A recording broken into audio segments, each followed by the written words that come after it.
seorang perempuan yang ditemukan tewas di pinggir Jalan Raya Tlajung Udik, Kecamatan Gunung Putri, Kabupaten Bogor, Sabtu, 6 Desember 2025, sore, diketahui berprofesi sebagai guru.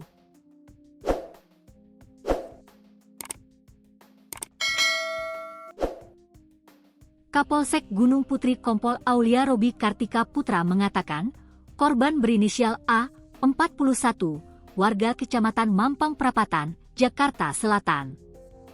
Korban seorang guru.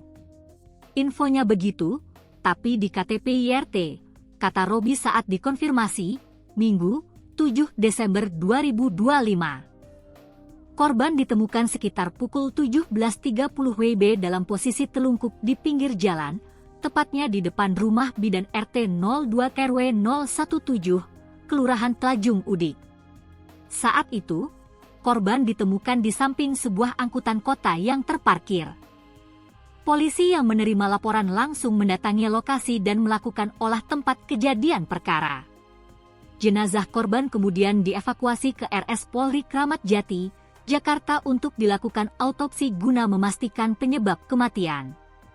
Hingga kini, polisi masih melakukan penyelidikan dan mengumpulkan keterangan sejumlah saksi. Masih lidik dan identifikasi pelaku dan pengembangan, serta periksa sejumlah saksi, ujar Robi. Sebelumnya, identitas wanita yang ditemukan tewas di Jalan Raya Tlajung Udik, Kecamatan Gunung Putri, Kabupaten Bogor, akhirnya terungkap.